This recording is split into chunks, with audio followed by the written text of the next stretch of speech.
Life Management Science Labs would like to acknowledge that we live and produce this podcast on the traditional lands of the Wurundjeri people. We'd also like to acknowledge the traditional owners of the lands of our listeners and our international colleagues. We'd like to thank and pay our respects to their elders, past, present, and emerging.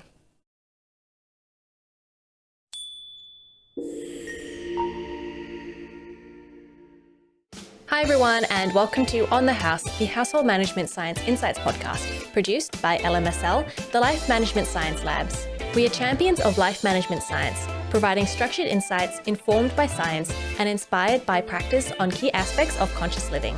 Each week we bring you scientific and practical insights on each element, with expert knowledge from professionals in the field. I'm your host, Gabriella Joustra, coming to you from Naarm, Melbourne, Australia. Let's get started. Hi everyone, and welcome back to the show. Today we're going to be talking about mastering cost-effective household budgeting and navigating behavioral finance. And we're going to be talking to Cara Macksoud, who is the CEO of Money Habitudes, and she's also a financial advocate. Hi, welcome to the show. Hi, thank you for having me. Thanks for joining us today. We'd love to get to know you a bit better before we get the show started. So do you mind introducing yourself in a bit more detail? Sure. So I'm Cara Macksoud. I currently, as you mentioned, I'm the CEO of Money Habitudes, which is the leading money personality assessment tool. And many people say to me, how did you wind up on that side of finance, right? I spent my early career as a Wall Street trader. And after I started to have a family, I moved into nonprofit work. And what I recognized was that it didn't actually matter how much money people had or didn't have. Everyone has a belief, an association, an idea of what they think money will either do for them or what they should do with the money. And it really enlightened me to study further.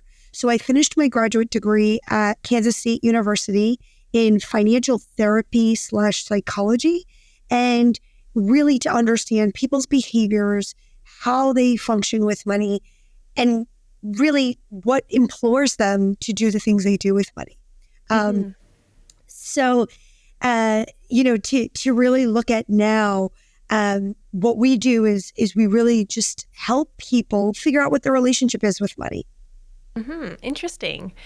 I understand that, not a lot of our behavior isn't really rational. And so that's a big problem with finance because we have all of these, theories on how we're supposed to use money, but we don't actually do that. Exactly. Well, right. Brain messaging, for every one logical message, we have 5 emotional messages that our brain, automatically defaults to. We worry about, fear, if we're hungry, if we're tired, if we're scared. So any of those things that come into play, we don't even realize they're affecting our money decisions on a regular basis. And so I guess something that we need to manage our finances better is understanding what those things are so that we can, I guess, account for them or hopefully override some of them maybe. Exactly, or just be aware of them. So, right, what do they always say? Don't go to a supermarket hungry because you buy, a whole thing of food. Well, maybe you don't care. Maybe you'll use the food at a later date. But for those of us that may be trying to stay on a budget, and we'll talk about this more in a minute, buying those impulse buys because you're so hungry in the store, you're not shopping coupons. You're not looking at what the best bang for your buck is. You're just filling the cart because you're emotionally hungry, right? And that's driving your decision making. So just being aware of that kind of stuff can really be helpful in our bigger picture budgeting. Great. I can't wait to get into that in a bit more detail. But first, we like to do a section called Have You Met Cara, where we get to know you through some of your favorite things. So the first thing that we'd like to learn is, what is your favorite book? So, this is going to sound like such a cliche, and it's actually a book I just read during school, but it was so helpful. It's called Nudge by Sunstein and Thaler. And basically, it really talks about things that are happening in our everyday society that kind of guide us in certain directions. And it really makes you think about how overcomplicated some of our systems have become. Now, I recognize you and I are in two different countries, and what I can tell you is some of the systems, I'm not familiar with the Australian systems, but some of the systems here in the US, we have complicated them, forcing people not always to make the best decision because we've made it more difficult for them to make the easier decision because it's an extra step or it's an extra thought process that they may have to do. Mm-hmm. So I really appreciated that book because it really allowed me to kind of step back for a second. Yeah, I think that, I mean, I don't think anyone's trying to make anyone else's life complicated, but I think that sometimes we overcomplicate things because, we think it's going to be easier, we think it's going to be better. But yeah, I definitely see how that book would change your perspective. Yeah, great book. Highly recommend it. Great, thank you. And what about a movie that you've enjoyed recently? I have to be honest with you, I'm not much of a movie watcher. Mm-hmm.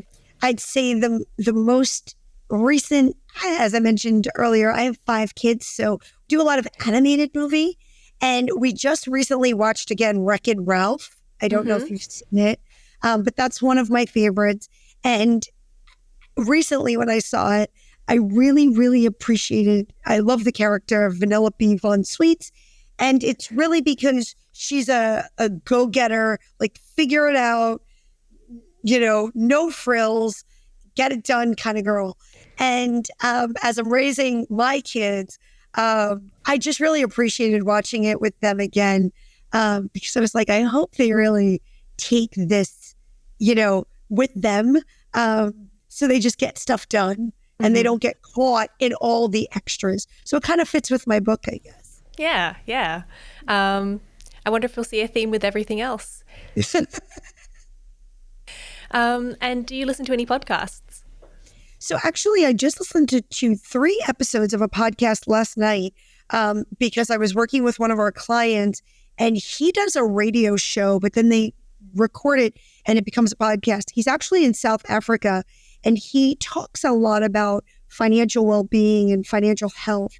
And I actually listened to these 3 episodes back to back because what he was discussing was financial inflection points and how there can be a financial inflection point. So let's say you go to the hospital and, you broke your leg and you figure it out, but then you get home and you're getting better and all of a sudden you get that bill. And the bill comes and you realize what you have in savings is barely enough to cover, rent is due, right? And you panic. And all of a sudden, that one moment in time starts to compound over all these other things that can then be affected. And I guess because of the role that I work in currently, I really listen to this podcast because I'm really looking for more language and more ways to explain to practitioners, facilitators, to be empathetic, but also to be able to give good advice that's not overwhelming and not judgmental when we meet someone who really needs help in a moment and not a financial plan. Mm-hmm. Interesting. Yeah. And I think that what you're trying to do, which is, come to people with practical solutions without judgment, that's something that we're really trying to do as well, because I don't know about anyone else, but if I was shamed for my financial situation, I think I just put it under the rug and hope that it doesn't come back to bite me, which was only going to make the matters worse. 100%. And not only does it make matters worse, but then you start to make more decisions that are usually not moving you in the right direction. And so that actually winds up infringing on more people. So I like to, so it was just funny that I happened to listen to that podcast last night. Yeah. And it's great that there are lots more podcasts about lots of different topics to do with home management, but particularly finances, because we're trying to help. We're trying to get everyone to learn some new stuff. But I think there's so many things that you can learn. So thank you for sharing that. Absolutely. And I would just add that I think a lot of the financial content that's been out for a very long time is more, budget 50, 20, 30 rule, invest, save for yourself before you spend, right? It's all this around the numbers. And I think what people really need to kind of go beyond the numbers is figure out what your relationship is. Because whether you have money or not, you still have a relationship with money. And I think that, some of those resources have been out for a while now. We know about them, but we're not doing them. And that's why we're having you here today. So we can figure out how we can actually, help ourselves to manage our money. Absolutely. And our next getting to know you question is, do you have a role model? Do I have a role model? Interestingly enough, I've had quite a few, and it's not one particular person that I think I can say this is the exact person. What I can say is I was super fortunate to be surrounded by people that very well supported even my craziest ideas. And interestingly enough, I appreciate that I also had the capacity to, when I went to someone and I looked for support or I looked for confidence, if I wasn't met with it, I was able to recognize that maybe that wasn't the right audience for me. So I appreciated that some of it's interesting. When I think about role models, I actually think about people that disagree with me. And I like those people because I feel like the people that disagreed with me, but not poo-pooed me, right? The people that disagreed, but provided feedback or provided, hey, I know I know you're capable of things, but you seem to be going in this direction. I'm not sure. Check yourself, whatnot. Those are the people that I aspired to be, because they were, instead of just agreeing or instead of just pacifying, they spoke the truth. They spoke what the truth that they believed, but they did it constructively, respectively. And I really had a huge value for that. Definitely. I mean, it's very difficult to grow and to learn if everyone's just telling you the same things over and over again. Whereas if someone can be like, this is great, but, you need to change this, you need to change that. That's how you're actually going to grow and move forward. Exactly. Exactly. So I don't know if there's a particular person. I think there's been a bunch of people. I mean, from, of course, my parents to work. I've been, knock on wood, very fortunate to find really great role models. And I've had 3 separate careers. So finding multiple people in different places. Yeah. And I think it's also good to, as you said, find multiple people to be your role models, because no one's perfect. Everyone's got good qualities and bad qualities, and just pick and choose the good qualities, and you'll hopefully be a better person. Exactly. Yeah. And bad qualities sometimes aren't bad either, right? That's true. Sometimes meeting up against something that looks different, feels different, or disagrees with you, take whatever value might be there. I always say, I always love when someone doesn't like me initially, because it forces me to stay on my game. True. As a people pleaser, though, I'm very much... I don't like it when people don't like me. I can understand that. And have you completed any courses that have inspired you? Yes. So the first course I took when I started the financial therapy degree was called Money and Relationships. My professor for that class I'm the biggest fangirl. I absolutely love her, Dr. McCoy.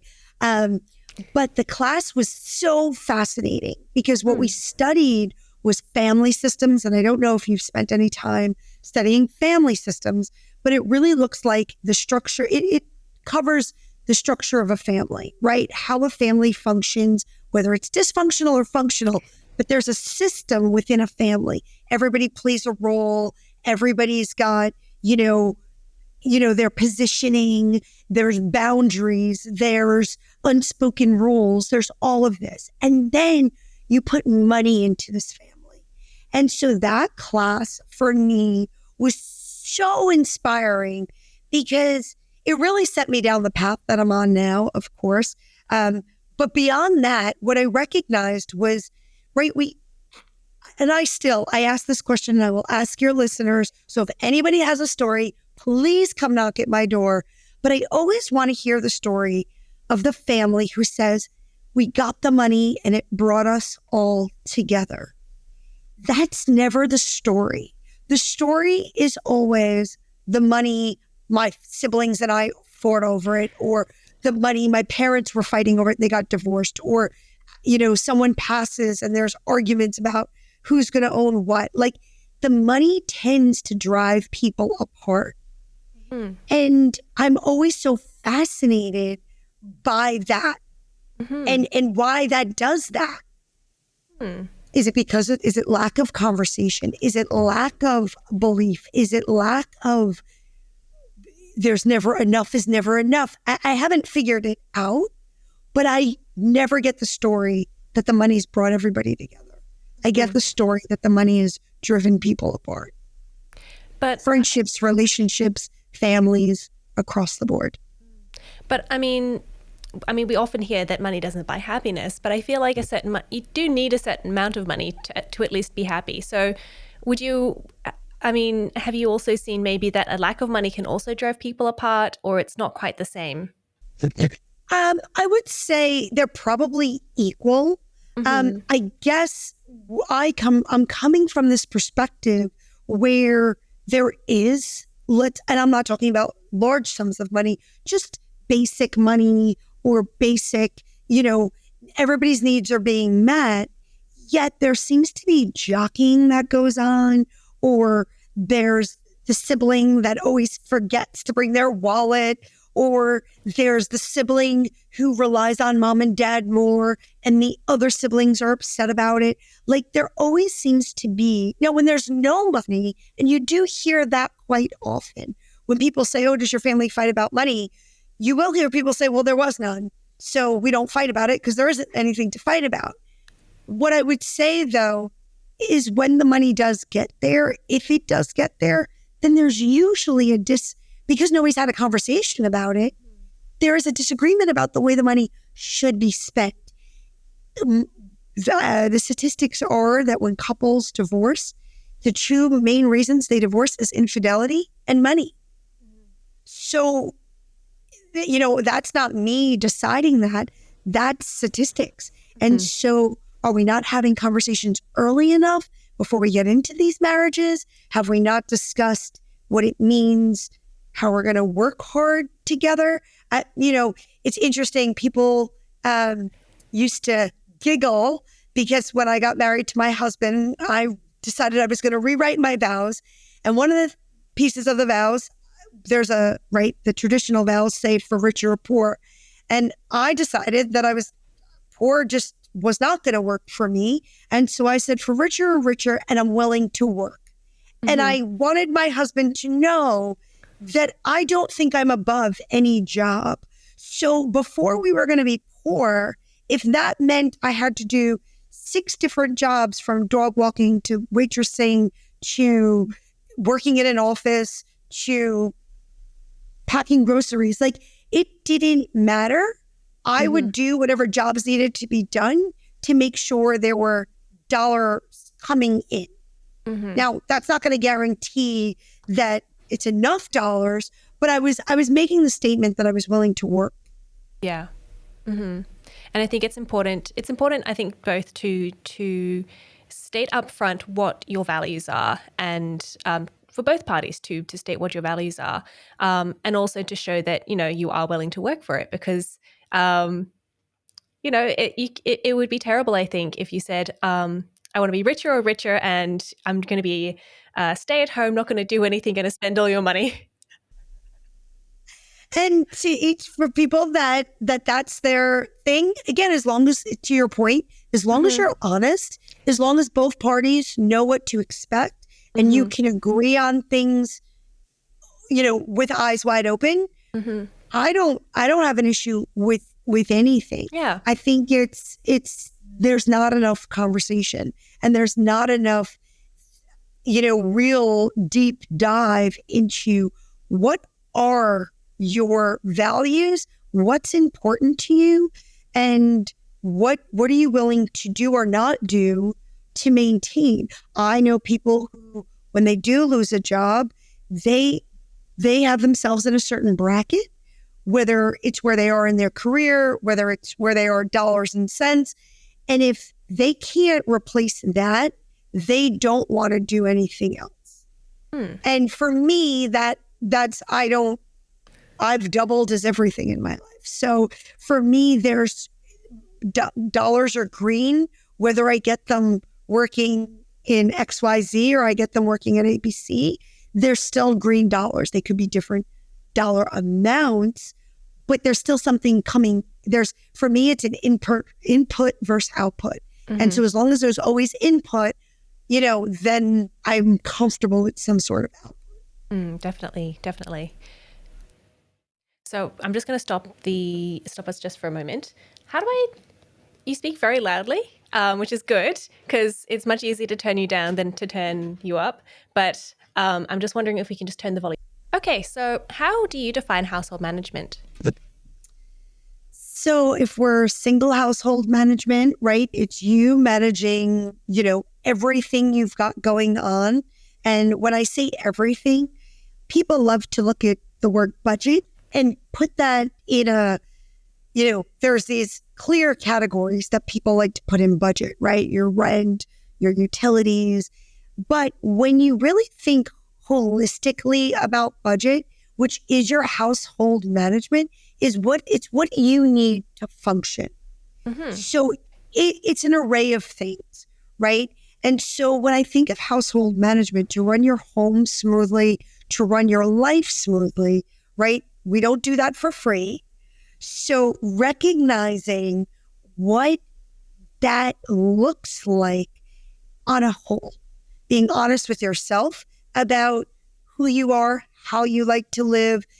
If you're not an early riser and you've got to be in an office every day, well, what would it cost you to live near your office, right? And so the cost of a commute could be expensive. So make sure you put that number into that management, right? Or it's more costly to live by the office. I better figure out how to be an early riser. So I think there's more details in household management than just what's in the refrigerator, have I made my bed, and did I pay my rent on time?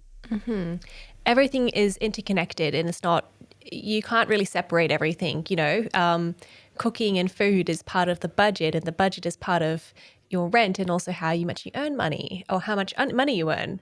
And so they're all connected. Exactly. 100%. And understanding who you are. So we keep going back to food.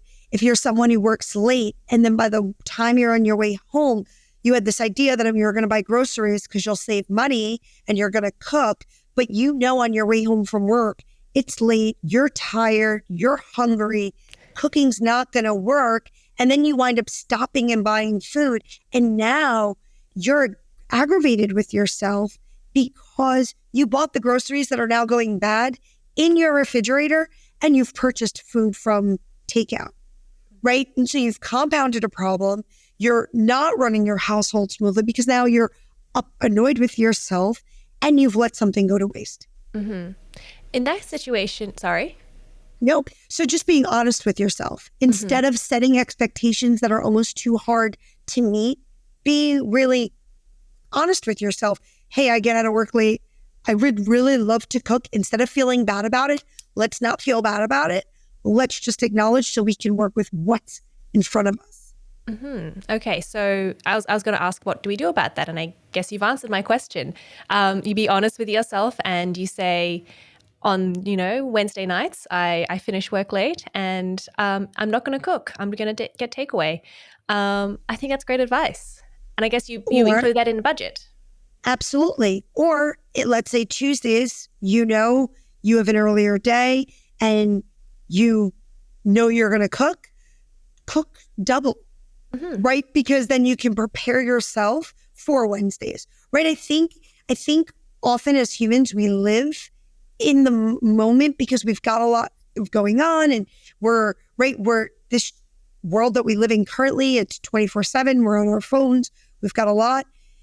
We don't always forward think. And if we could just stop for a beat and kind of take in.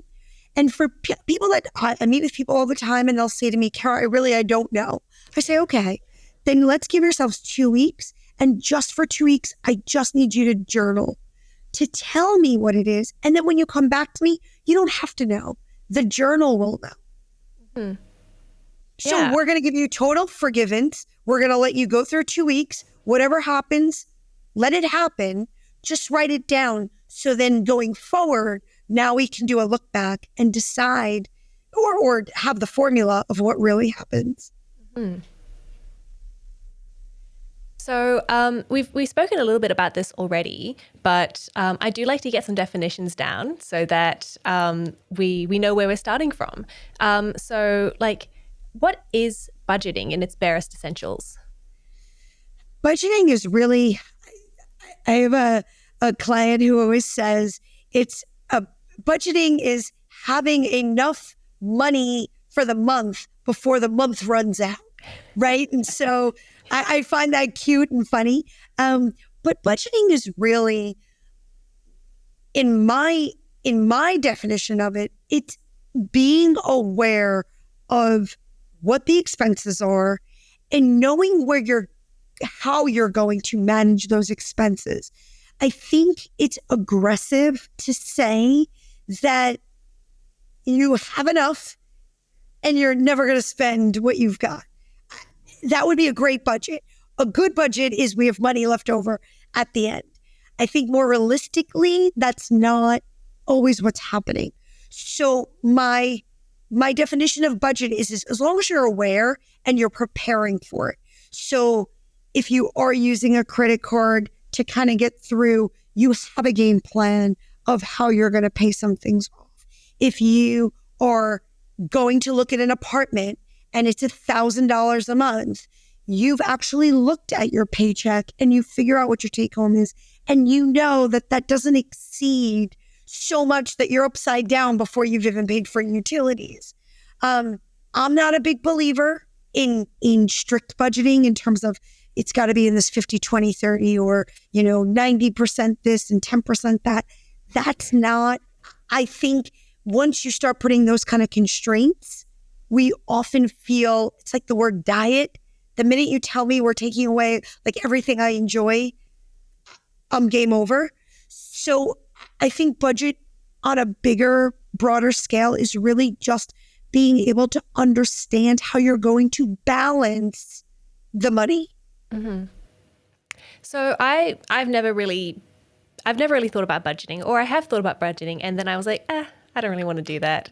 So I think I've maybe once or twice I've sat down with my mom and we've looked at how much I was making and how much my bills are.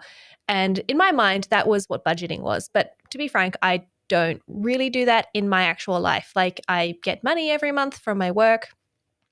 I pay all my bills. And at the end of the month, if I look at my bank account and it's the same or a bit more than it was last month, then I'm happy.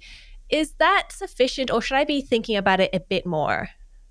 You probably should be thinking about it a bit more, because my question to you would be, if you wound up with an expense, let's go back to our example from earlier, you break your leg and you have to, now in Australia, maybe medical is different. So I maybe a car gets towed or a ticket or something.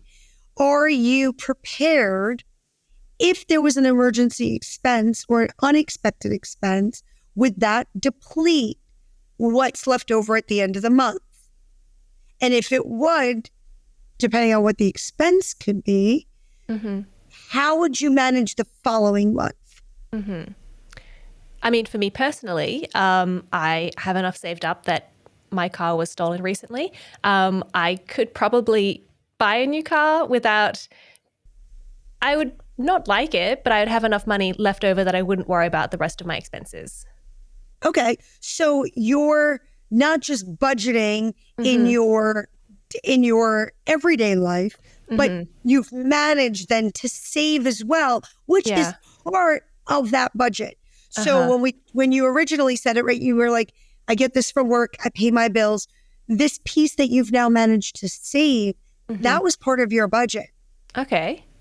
And that is what gives you financial wellness or, financial breathing room that if your budget doesn't work one month, your monthly budget, remember, so now we're talking about a couple of different budgets. If your monthly budget happened to run over or there was an expense, you're not trying to figure out how you're going to do it because you've got this nest egg or this emergency fund or the savings account to lean on.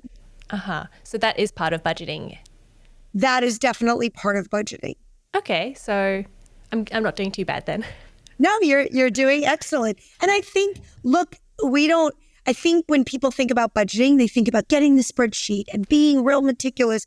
And there are those people. And then there are people that have never thought about it. Like the whole idea just stinks and they have no idea.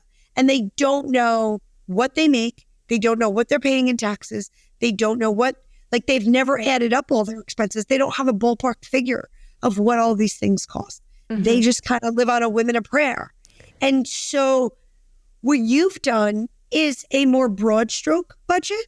And that's not bad because it sounds like basic on a broad stroke around what things should cost. You know that you're going to have enough to cover it. And if this unexpected expense comes, you already know where you're going for it. Okay. And I think that's the biggest thing in the budget, knowing where things will come from. So what kinds of things should we be looking for? Like, what expenses? In a generic budget, you probably want to look at your rental or mortgage, depending on whether you rent or own.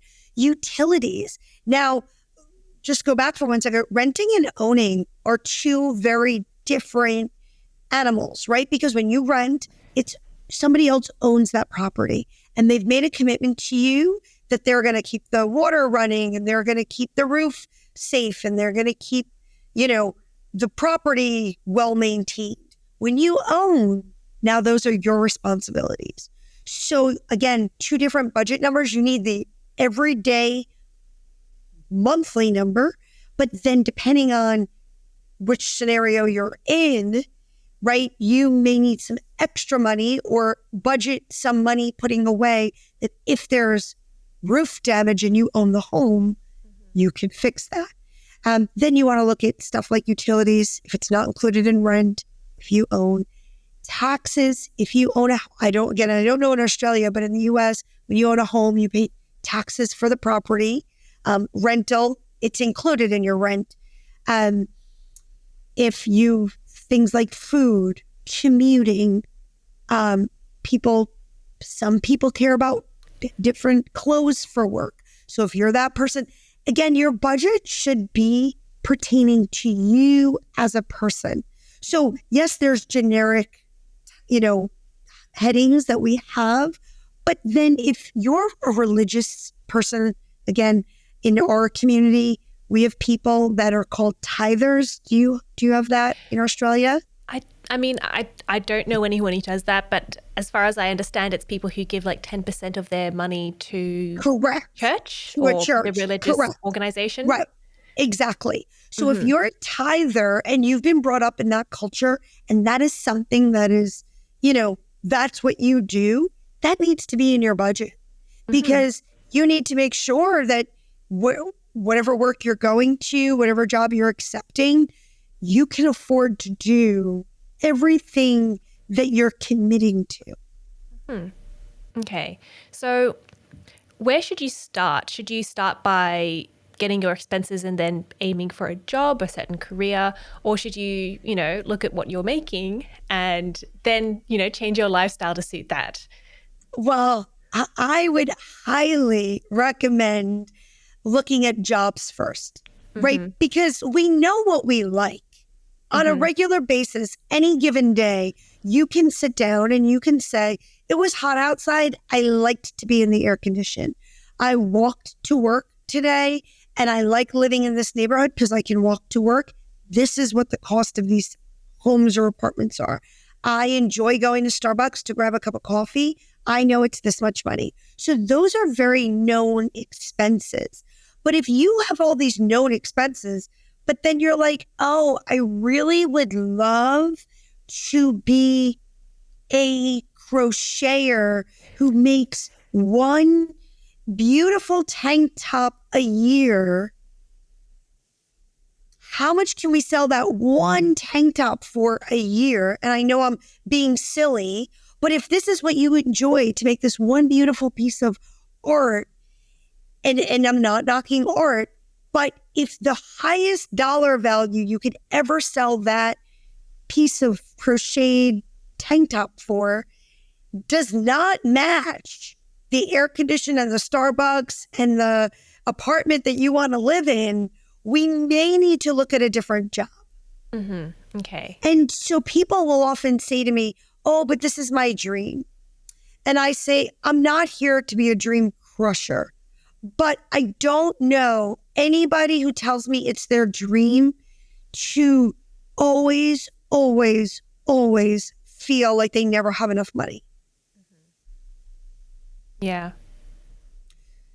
So we know what different careers pay. That's known information. You can Google it. You can Glassdoor it. You can look and you can find out if I want to be a chiropractor, if I want to be a doctor, if I want to be a grocery clerk, if I want to be a mechanic, you can look up jobs and you can find out what those jobs pay at different levels. And so now you've got what jobs pay, you've got how you like to live. Okay, I really want this job. It's not going to pay enough to live this life. I'm willing to maybe move further away from the city. I'm willing to live out in the suburbs. I'm willing to get a roommate, right? Maybe there's concessions you're willing to make to take that job. And now the numbers work. But these are two known numbers. So all this is a mathematical equation at that point. Okay.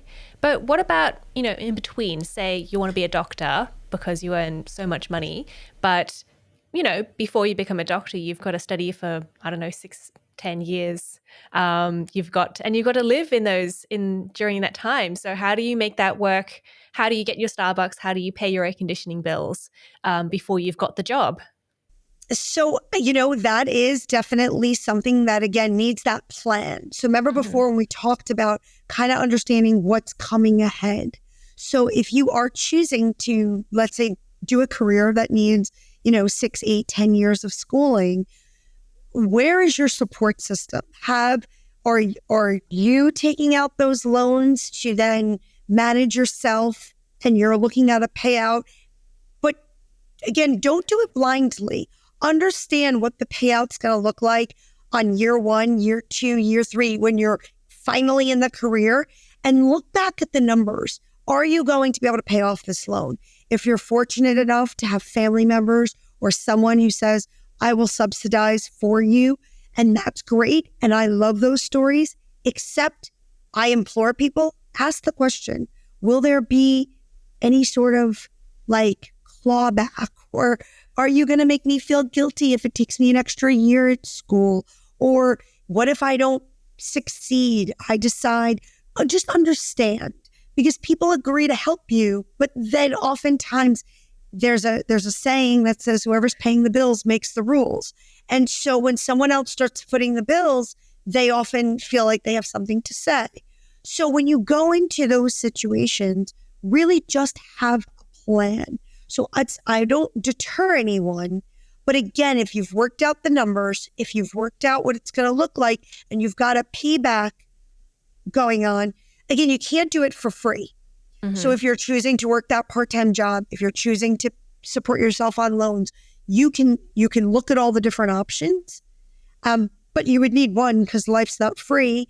Maybe it does mean no Starbucks. As we said, there's concessions. that you may make because you're like, I'm going to borrow the money. I don't need to be buying Starbucks with borrowed money, but that's up to you. I always say to everybody, again, with 5 kids in tow, don't take away my Starbucks. You can take a lot of things away.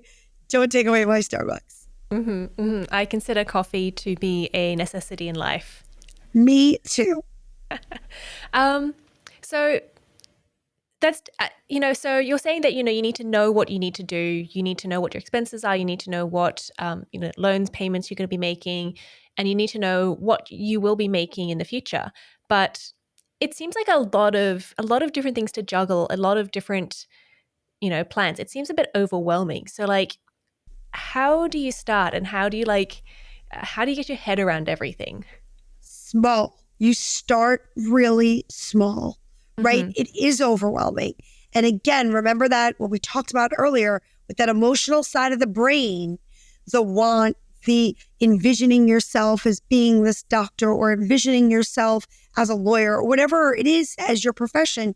Oftentimes that emotion drives and you start signing your life away, or you start agreeing to things that you haven't worked through the numbers.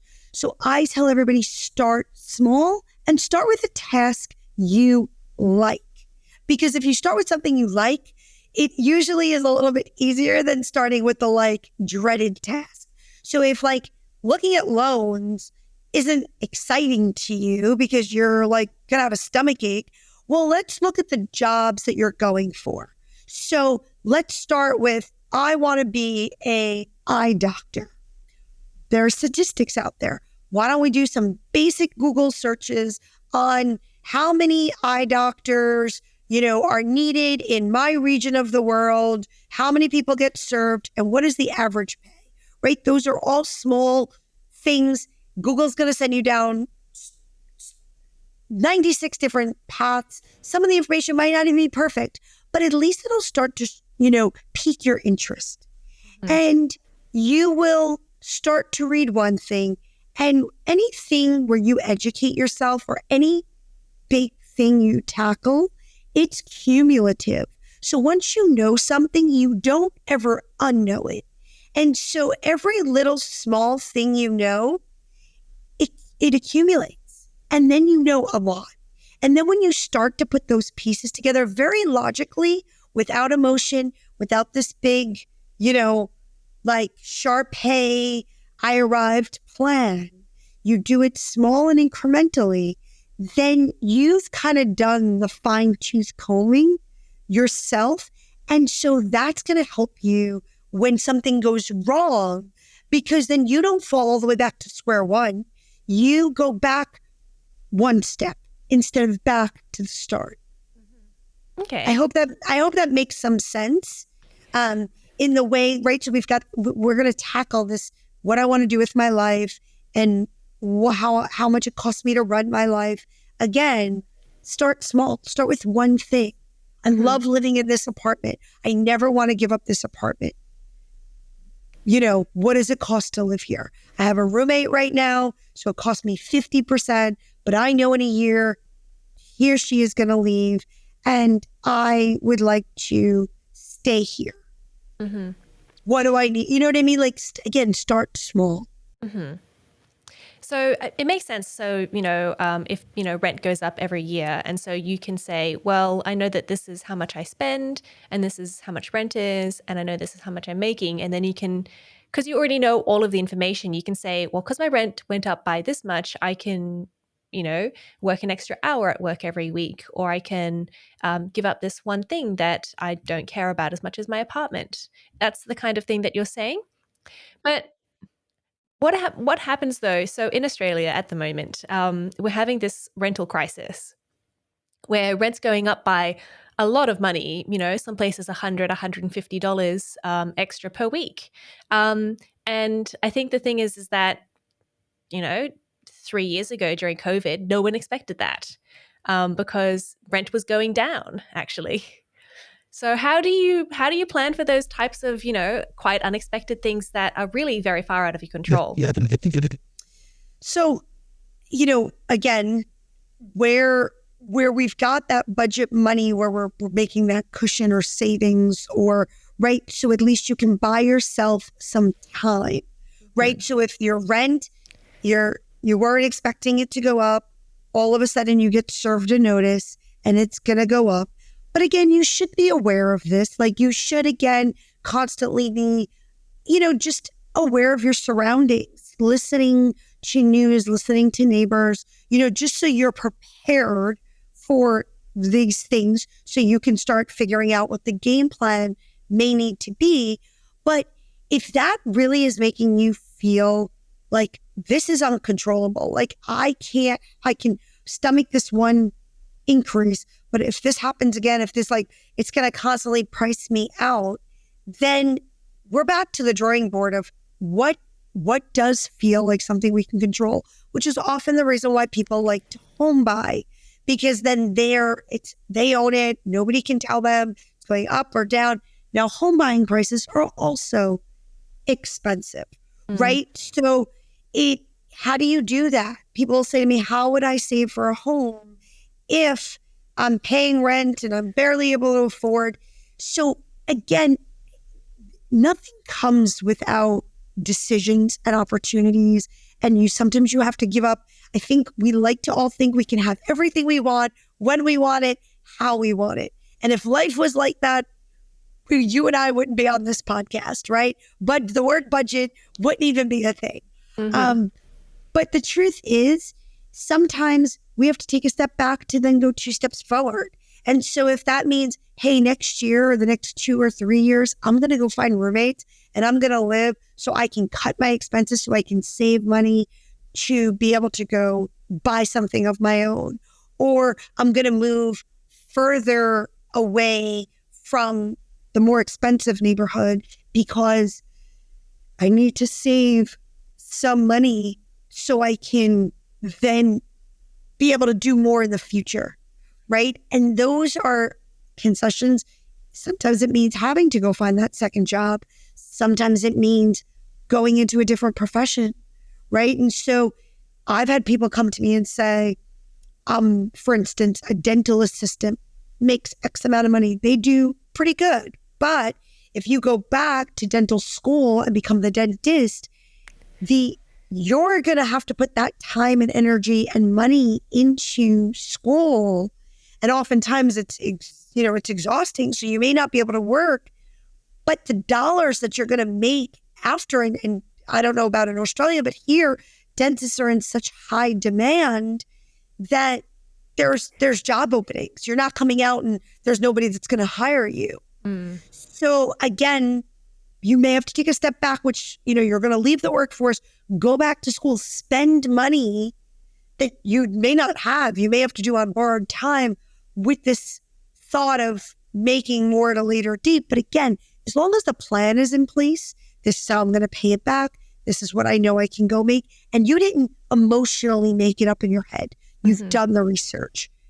That's the suggestion. But the rental crisis is really, I think what we're seeing, at least here, we're starting to see people like socially, like social living, where multiple people come together and they live in, like they take over a home, or where they all have their own spaces, but all the expenses are shared because the cost of living, people can't afford it alone.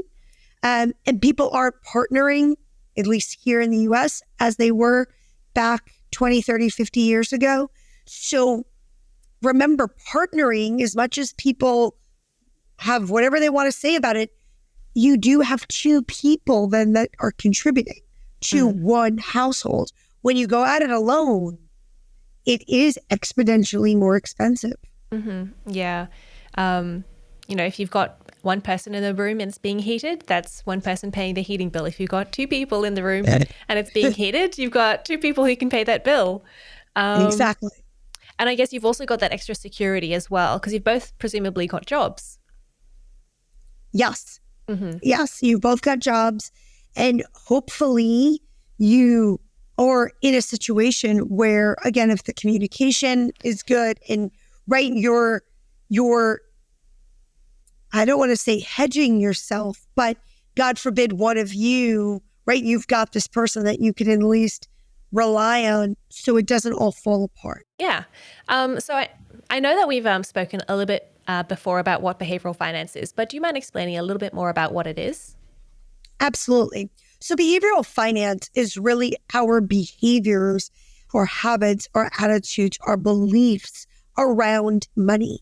And just so you can kind of understand, it's not a one size fits all in that what we need to recognize is culturally, religiously, how like the environment, all of these different factors play into our own behaviors around money. Mm-hmm. So behavioral finance doesn't look the same from one human to the next. Okay. But are there some general principles that we can, I guess, well, we can maybe pick one or two per person or something, but are there some general principles that we can know so we can try and look out for them and try to apply them to our own lives? Absolutely. And general in the textbook definitions of behavioral finance, you've got things there's like different biases, right? And so one of them, right, would be like sunken costs. And we all do this as humans where we've already invested in something and we should just like a gym membership, right? That's a great one. You own a gym membership, you aren't using the gym. The thought of canceling the gym membership, or people do this, right, with apps, Netflix, Spotify's, all different things. You own it. You haven't used it. The thought of canceling it reminds you that you haven't used it. And so you're like, I'm not going to cancel it because I'm going to use it. And then I'm going to get my money's worth. So you continue to pay more money for something that you haven't used. And so that's like a sunken cost where you're already like, doing something. But your behavior, right? That's that behavioral finance piece of it. Your behavior is you keep up this behavior. You stick with the habit of continuing to pay for something that you're not using. Yes. I haven't stuck into that with the gym membership just because I really hated the gym. But I know that with some of my subscriptions, I really need to be canceling them. So, so what are some other ones, other than bias? What are some other examples? So, other examples could be,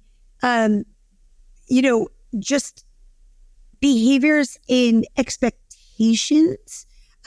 This is one that isn't so much in the textbook, but more about social cues, like social currency, or right where we start to do what other people are doing, and we put our money behind that without really thinking about how that's really benefiting us. So it could be keeping up with the Joneses. It could be, buying certain name brands or stuff that creates a feeling of fitting in or having us, look like we're part of a group, or I'm going to buy this brand name shirt because it's going to make me cool. Mm-hmm. If you're not cool with or without the brand name shirt, you're not cool, right? And so we have these behaviors, but they're driven with our money, mm-hmm. right? And so those are behaviors that come into play, mm-hmm. That we oftentimes don't even realize that we're doing, and it's just habitual. Mm-hmm. So how can we get out of these habits? Well, again, back to what we said before, right? But really being honest with ourselves. And mm-hmm. so my favorite one is shoes, right? Because shoes are a natural constraint. And when I say that, I say it because how many people own more than 2 pairs of shoes? A lot. Yet we only have 2 feet. And people say, Cara, why do you even say 2 pairs of shoes? You could only wear 1 pair of shoes. And I'm like a 90s kid, and it was a big deal to wear 2 different colored shoes. So you'd get 2 different Nikes, they'd be 2 different colors, and you'd wear them both. So I'll give you the benefit of the doubt of having 2 separate pairs of shoes. But you only have 2 feet. So mm-hmm. if you own 100 pairs of shoes in your closet, your dollars have been spent on depreciating assets. And I'm not here to like shame anybody for buying shoes. That's not it. I just implore people to really look at what they have and is it benefiting them? Because if you do have that number of shoes, even 10 shoes, 20 shoes, and you've ever been in a moment where you're like, I really could use an additional $20 for this or for that, then what are we doing with all these shoes? We could have been using that money very differently. Now, if you're renting those shoes out or you have figured out a way that they're, some, collector's item, that's a different story. But for the most part, right? And we do this with a lot of things. We do it with shoes. People do it with cars. People do it with t-shirts. People do it with jeans. People do it with kitchen gadgets. People do it with, think about the amount of electronics we buy these days, right? Like we are usually constrained with how many of things we can use, yet we always seem to have more than what we can use, yet most people are always complaining that they don't have enough money. Mm-hmm.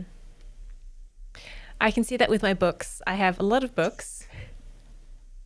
And realistically, am I going to read them again? Probably not. Right. In my defense, so you could have went to the library. In my defense, most of them are secondhand. Okay. So they're not too expensive.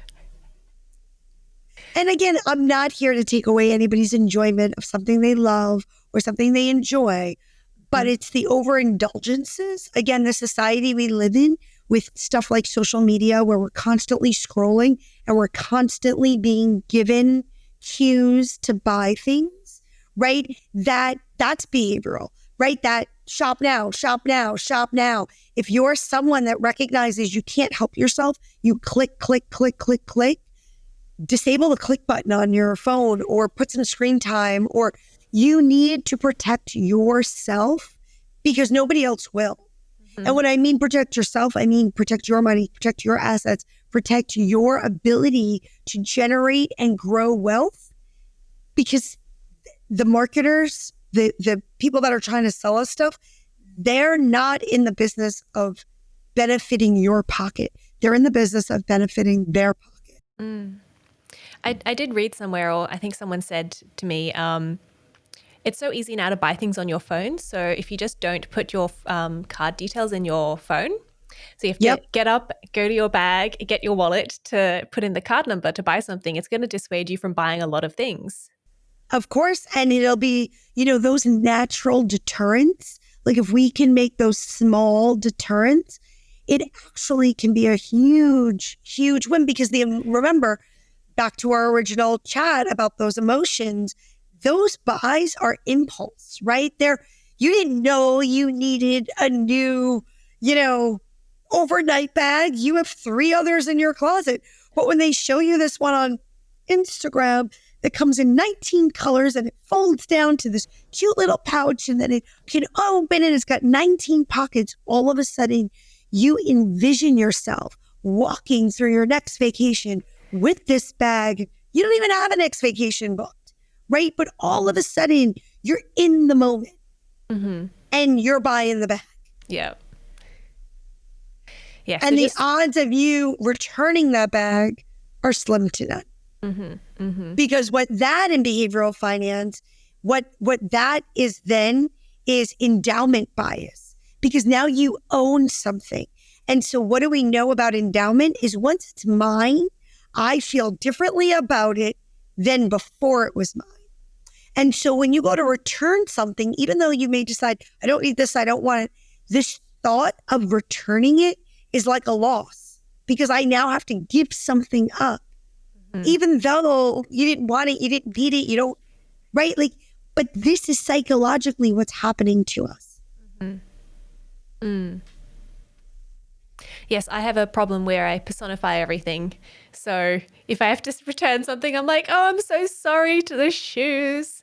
I can't, you don't fit me, but I hope you have a good life somewhere else.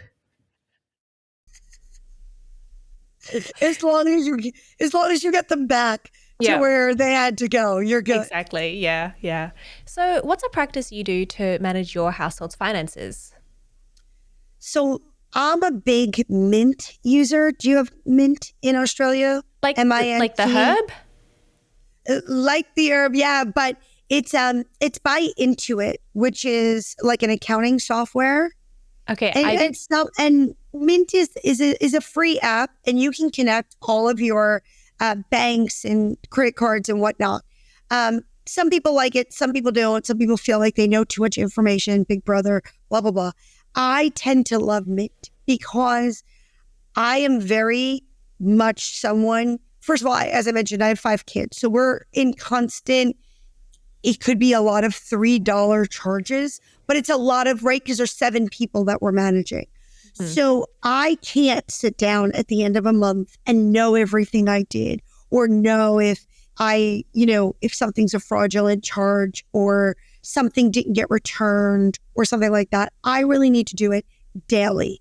And so I am constantly in Mint, at least maybe 20 minutes a day, almost the way you would do an exercise, and just kind of going through very top line. Do I know all the transactions that have happened? It also makes me very aware of kind of if I've gotten away from, as you were talking about, your broad stroke budgeting. I'm not great either about like, these are my budgets for this, this, and this. I know, again, broad stroke, we go out to dinner 3 or 4 times a month, blah, blah, blah. We're going to spend X amount of money, but if I'm going through and it just happened to be a week that I got busy at work and, I didn't cook, and all of a sudden we went out 3 nights in a row, and I've now noticed by Friday that we pretty much ate up what my normal monthly budget is, and we've done a good portion of it that week. It gives me like a quick get back and check, and I got to plan better for next week. So I don't let things get so far away from me that I can't get them back under control, right? And that's where I find the hardest. When things get too far away from me, I find it very hard. They always say going to the gym and working out is hard, but once you lose the weight, once you get in shape, maintenance is the most important, because if you get out of shape again, it's so hard to get back in shape. So I consider my minting like going to the gym. Yep, it's maintenance. Exactly. Okay, so you're saying that, you spend, so you use Mint to kind of keep all of your finances, all the different, I guess, credit cards and everything in one place, so that you can keep an eye on all of the different purchases really easily, rather than, having to look at one bank account and a different bank account and then trying to figure out what all of that means. Exactly. Exactly. And again, all the expenses, what money's come in, if we're waiting for something. Again, I'm doing it. And we do a big end of the year cleanup. But again, it also allows me to know that nothing has gotten too far away from me. Yeah, yeah. Sometimes after a year, you could say, maybe your brother said, "Oh, could I borrow $1,000 and I'll pay you back?" And then after a year, you don't remember those types of things, and so you might look at your bank account and say, "Oh, where'd this $1,000 go? I can't remember what happened." Whereas if you do it weekly or you do it every day, then you're going to remember what happened there. Yep, absolutely. And are there any challenges to do this? I mean, I think some people really get anxiety at looking at their money. So, if you are one of those people, I know people that are like, I can never look at the finances every day. I'd be sick to my stomach, right? And so, again, being aware of who you are, and you can't not look at the finances ever. That is just, it's not. If you know how to spend money, then you have to know how it's getting into your bank account. You have to know how it works. Like, I guess I, as an individual, get frustrated with people that are just like, the money's not for me. I see relationships when they come together, usually, and this is very common, that one person in the relationship becomes what we would call the CFO of the family or of the coupleship. And I'm not I'm not here to dispute that, but you can't never not know. God forbid of a death, God forbid of a breakup, God forbid of a divorce. Anything can happen. You need to know what's going on because, again, we can't get anywhere without money. So just being aware. So the challenges are once you relinquish control, that can be a huge issue. If you really are just uncomfortable with money, then you have to make some commitment to yourself to agree to be uncomfortable with whatever it is that you're going to put aside, work through it, and just, bite your tongue and get through it. Not doing it is not an option. Yep. Okay, I think I need to go home and have a look at my finances, even though I've been putting it off. So we also have some questions from the audience today. Great. Yeah, so our first question is, how can I identify and prioritize essential expenses versus discretionary spending in my household budget? So say that again. So it's essential and discretionary. So we're talking about needs and wants. Yeah. So how do I identify and prioritize like the needs and wants? So again, different needs and wants are going to look different for different people. And I say that, and I'm going to give you a silly example, but it's one of the ones that, again, I'm a girl from Brooklyn, so it's going to make sense in a second. So some people would say like hair products or some sort of like stuff that you would buy the extras at a drugstore, right? Maybe a want. You don't need fancy hair product. But if you're a girl with like super curly hair that's frizzy, and often if you don't have some sort of retaining product, your hair looks unruly and it might not look professional. And if you have let's say you work in a law office and you work in a very professional setting, right? You're uncomfortable going to work like that every day. So the hair product that you may use may be a $25 product. And there may be people that come along and say, that's a want. That is not a need. And for you, it's not a want. It is a necessity. So again, when you look at your budget and you look at what's essential, what's discretionary, it's again going to pertain to you personally. Things like food, things like rent, things like or mortgage, a car, transportation, insurance, all of these things. Now, they're essential, but they have variations. So when you tell me it's essential that I live in a home, but do you need to live in the penthouse, right? Like, I think we have to dial up and dial back where we can. And what will work for us around what we're really making, what we want to be spending. And I would go off, just a little bit further to say, really value how much joy things are bringing you. So when you look at, you need to live somewhere. You need a roof over your head.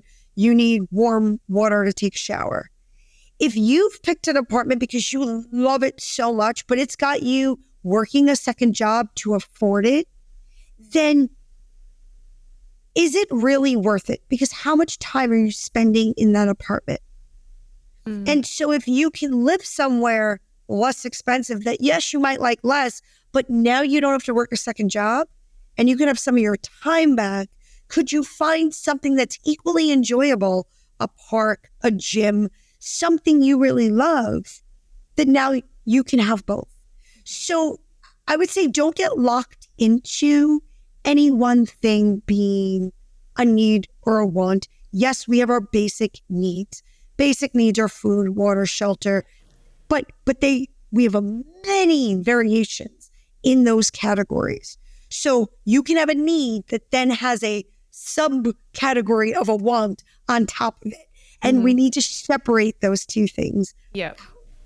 Like I need coffee, but I don't need the expensive coffee from the really nice cafe down the street from me. Right. You might like that one. Yeah. And again, I always, I say to people, don't, don't, don't cut yourself off from it fully. So if you really love that coffee at the end of the road, and yes, you needing coffee that's not like a negotiable, right? So if you're like, I'm going to drink the office coffee because it's free, or I'm going to brew a pot at home and I'm going to take it with me. But I really love that coffee down the block, when that's the one that like I look forward to. Then find a time to reward yourself. Find, a moment that you're like, I'm going to go do that. It's going to become a ritual. And what you will do is you will make that cup of coffee, even if it's $6, it will be exponentially worth more, because you've now created it into this ritual, and this, you really valued it and you created it as a reward for yourself.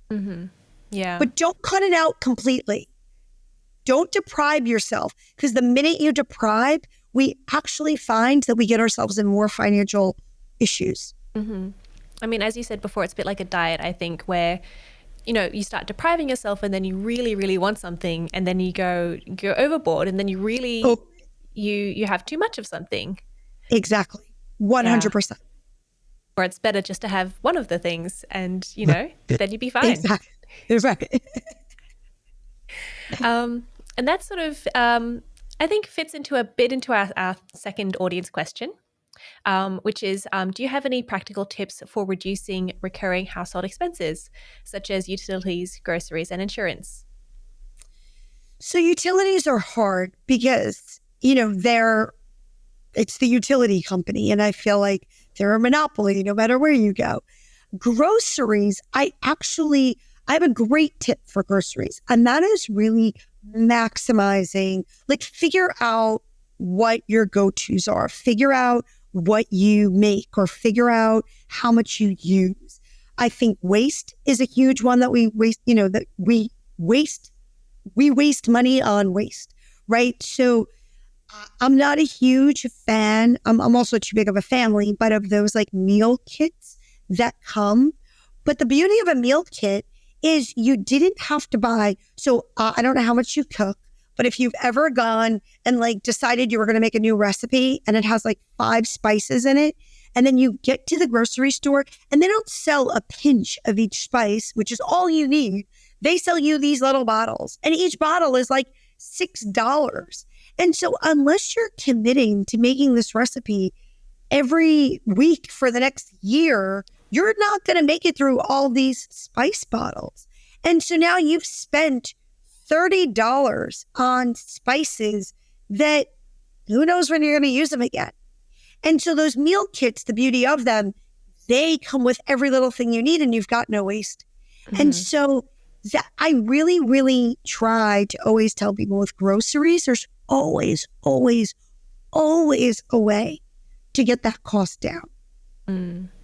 And there's always a way, if you can plan more forward, if you can look at the things you use often so you can buy them in bigger bulk, right? Like those are the things that really you'll see, because food is expensive. And again, the takeout is the killer, because that last minute purchase is the one that, really sets, like, you've budgeted here and now you're over there. Insurance, again, I don't know about Australia. Here in the US, there's different plans you can go on. You can also pay up front and get a discount, or you can do like safe driving classes, stuff like that. So I always say, if there's programs like that, use them, because they're dollars into your pocket. But, the ones you can control, like food, like transportation, like gas, depending on how much you're using your car or your vehicle or stuff like that. Those are ones that if you can, again, think forward, plan ahead, you can often cut expenses without even realizing it. Yeah, definitely with things like cars and things. If you can carpool, if you can, walk, those are definitely going to save you a bit of money there. Absolutely. Absolutely. Thank you for that. Thank you for that advice. You're welcome. So we're going to move on to the open mic section. So that's where you get to talk about something that you're passionate about, and it can be related to our topic today, but it doesn't have to be. What did you have in mind? So it is related to our topic, and as we're having this conversation and you've made a mention, right? I've got to go home and I've got to look at my budget. What I always love to talk about, and really just, kind of put in everybody's minds is, especially the parents in the room or anyone who's working with the next generation, have the conversation sooner than later. Our habits, according to the American Psychological Association, our beliefs and our habits have developed by the age of 7. And our beliefs around money have developed by the age of 7. And so you already have things you like as a kid. You already know. I have one of my kids who happens to love red meat, and that's great. And when we go out to a restaurant, the first thing she's looking for is like lamb chops or a porterhouse steak. And I'm like, you need to be eating chicken because it is a third of the price of lamb chops, right? And so and some people would say, Karen, you're so mean. Why are you, telling your kid this? We're out to dinner. Just let her eat, right? Because she should be aware that that's what she enjoys, but that doesn't come for free. And as she looks at work, she shouldn't be looking at jobs that don't pay lamb chop salary because she likes to eat lamb chops. And at some point, I'm not footing that bill anymore. And I think we don't do a good job in general at running the correlation for people between the things that they enjoy and the cost that it takes to enjoy that. And so I often just say, let's have the conversation. You'd like to go out for ice cream every night when you're 10 years old, 11 years old. What is the cost of that versus buying a pint of ice cream and we have it in the house? So is that how you have the conversation? Do you say to your 10-year-old kid, look at the prices in the ice cream shop and then look at the prices in the supermarket? Or do you institute like a pocket money situation? You can do it any way that works. Most people are uncomfortable with these conversations. They're uncomfortable bringing it up. So any way you can get it started, bring it up small. You can ask them where dollars, like if they're really little, 3, 4, 5, 8, 10 years old, like where do you think the dollars come from?